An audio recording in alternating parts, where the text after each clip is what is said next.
8 नवंबर 2021 इस देश का सबसे बड़ा आईपीओ अनाउंस होता है 18,300 करोड़। ये वो पैसा था जो हमारे देश के भोले भाले लोगों ने इस कंपनी में इन्वेस्ट किया, सिर्फ इस उम्मीद में कि आगे चलकर उनको कुछ फायदा होगा। पर किसने सोचा था कि इस देश का सबसे बड़ा आईपीओ लोगों का 70% पैसा बर्बाद कर देगा। 2150 रुपए से सीधा 465 रुपए। पेटीएम, वो कंपनी जिसकी शुरुआत रिंगटोन्स और एसएमएस जोक्स बनाने से हुई थी, आज वो इस छोटे से कार्ड की मदद से आपकी मेरी हम सबकी जिंदगी हमेशा के लिए बदलने वाली है। लेकिन ये सब कुछ आखिर होगा कैसे? क्योंकि 15,000 करोड़ ये वो पैसा है जो पेटीएम अब तक लॉस कर चुकी है। पर क्या आपने कभी सोचा है कि इतना पैसा जलाने के बावजूद भी आज इन्वेस्टर्स इस कंपनी में पैसा क्यों इन्वेस्ट कर रहे हैं? ये कैसा बिजनेस प्लान है जो किसी को समझ ही नहीं आ रहा? और सबसे बड़ी बात कि पेटीएम आखिर ऐसा क्या कर रही है जो ज्यादातर लोगों को मालूम ही नहीं है। तो आज इन सारी चीजों को एकदम डिटेल में समझेंगे।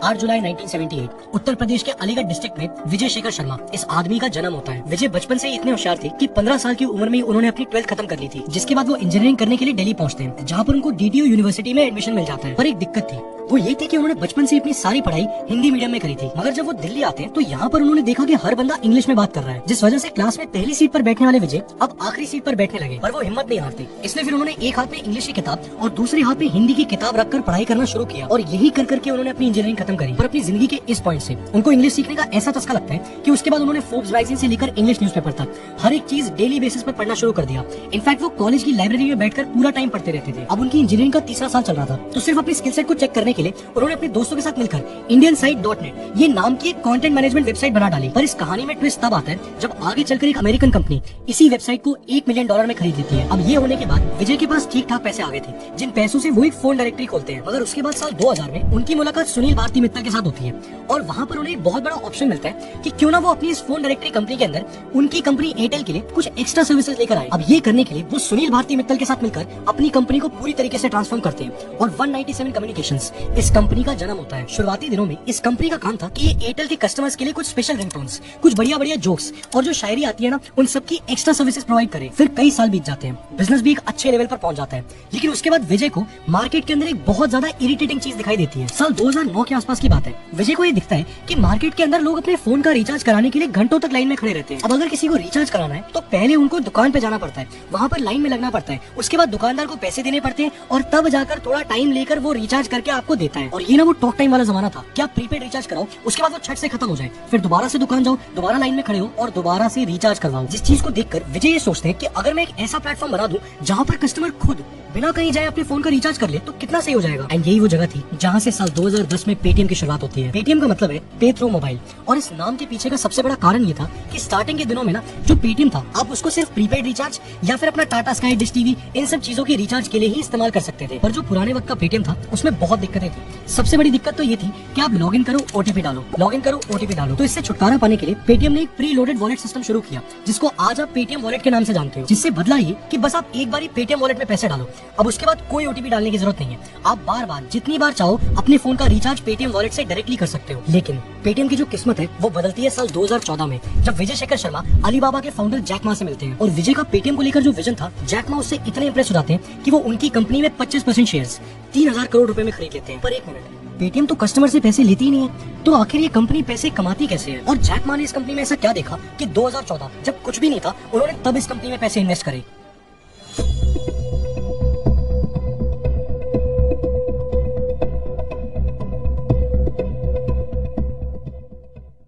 देखो, किसी भी मूव को समझने के लिए हमें सबसे पहले ये समझना होगा कि आखिर ये कंपनी पैसे कमाती कैसे है। अगर आप बहुत ही ध्यान से देखो तो पेटीएम का जो बिजनेस मॉडल है वो इन 4 डॉट्स पे बना हुआ है, जिसमें पहला है ट्रांजैक्शन फी। जब भी पेटीएम के ऊपर कोई भी ट्रांजैक्शन होती है तो पेटीएम सेलर, यानी कि वो इंसान जो कि सामान या सर्विस बेच रहा है, उससे एक ट्रांजैक्शन फी चार्ज करती है। जैसे अगर किसी ट्रांजैक्शन का वॉल्यूम बहुत बड़ा है तो उस पर पेटीएम 1.5% तक ट्रांजैक्शन फी ले लेती है। पर फिर जो दूसरा डॉट है वो है एडवर्टाइजिंग। पेटीएम के प्लेटफॉर्म पर इस वक्त डेली के 8 से 9 करोड़ यूजर्स हैं, जिनको पेटीएम रेलेवेंट एड्स दिखाकर एडवर्टाइजर से भी एडवर्टाइजिंग फी चार्ज करती है। लेकिन ये जो एड्स होते हैं ये नॉर्मल प्लेटफॉर्म के कंपैरिजन में काफी ज्यादा महंगे होते हैं। क्यों?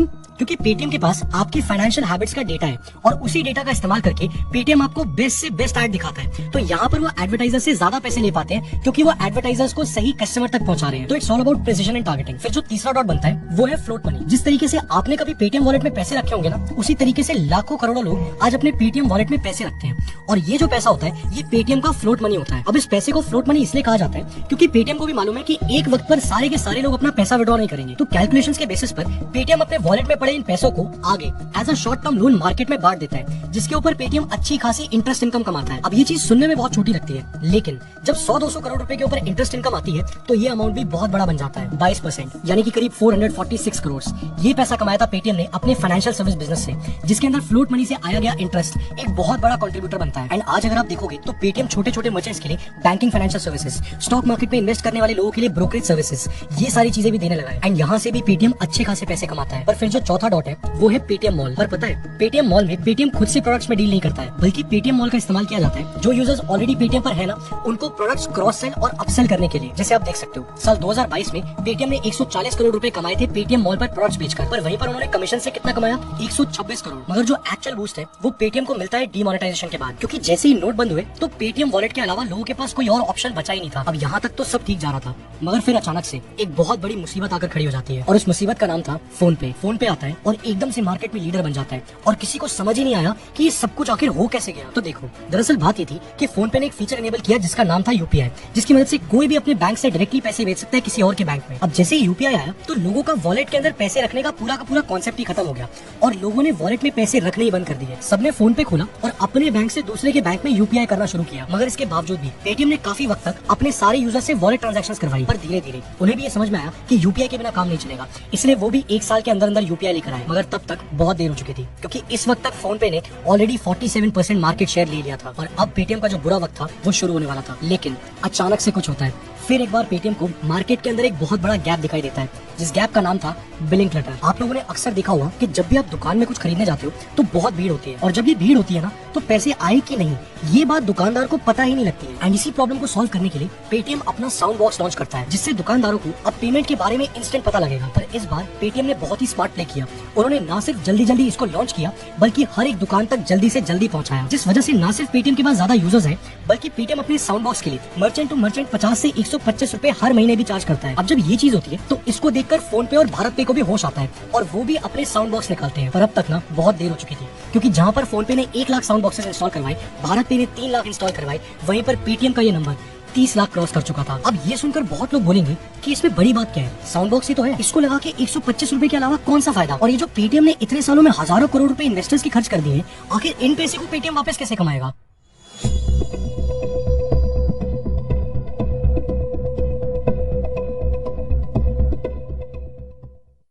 तो देखो ये जो साउंड बॉक्स है इसकी इंटरेस्टिंग बात ये है कि ये न सिर्फ दुकानदारों को पेमेंट के बारे में बताता है बल्कि वो मर्चेंट्स जो कि पेटीएम के साथ जुड़े हुए हैं और वो यूजर्स जो कि पेटीएम का इस्तेमाल करके पेमेंट करते हैं, ये इन दोनों को रिटेन करने में भी मदद करता है। अब ये होता कैसे है, इसको समझने के लिए पेटीएम के साउंड बॉक्स की वर्किंग को समझते हैं। पेटीएम के साउंड बॉक्स को इस्तेमाल करने के लिए कस्टमर्स और मर्चेंट्स दोनों के पास पेटीएम का अकाउंट होना जरूरी है। अब जैसे ही आप एज अ कस्टमर किसी मर्चेंट को पेमेंट करते हो तो ये जो ट्रांजैक्शन का डेटा है ये पेटीएम के साउंड बॉक्स से होकर पहुंचता है पेटीएम के मेन सर्वर पर। एंड इस सर्वर में इस डेटा को लिंक किया जाता है उस पर्टिकुलर मर्चेंट की प्रोफाइल से, जिसमें उस मर्चेंट की सारी डिटेल्स होती है। उसका कैश इनफ्लो कितना है, उसका कैश आउटफ्लो कितना है, उसका मंथली इन्वेंटरी टर्नओवर कितना है, यहाँ तक कि वो एवरेज कितना पैसा कमा रहा है, एंड सबसे इंपॉर्टेंट उसका सेविंग रेट कितना है। ये सब कुछ पेटीएम को पता लगता है। अब इससे होता ही है कि ये सारा का सारा डेटा पेटीएम को उस पर्टिकुलर मर्चेंट की फाइनेंशियल पोजीशन के बारे में बताता है, जिससे कि पेटीएम ये पता लगा पाए कि आखिर ये पर्टिकुलर मर्चेंट कितना क्रेडिट वर्दी है। मतलब कि अगर इस मर्चेंट को शॉर्ट टर्म लोन की जरूरत पड़ जाए तो आखिर इसको कितना अमाउंट दे सकते हैं और कितने इंटरेस्ट रेट पर देना चाहिए। एंड यू वोंट बिलीव, सिर्फ इस साउंड बॉक्स की मदद से अकेले जनवरी 2023 में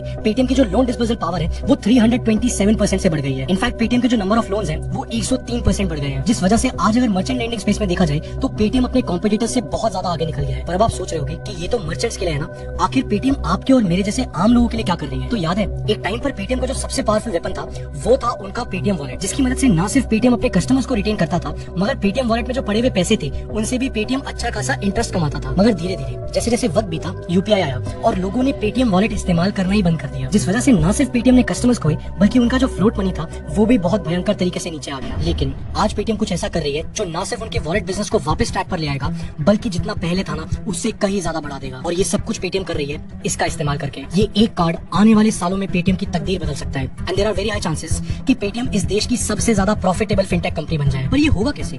तो देखो, इसको समझने के लिए इस ट्रांजिट कार्ड की वर्किंग को समझते हैं।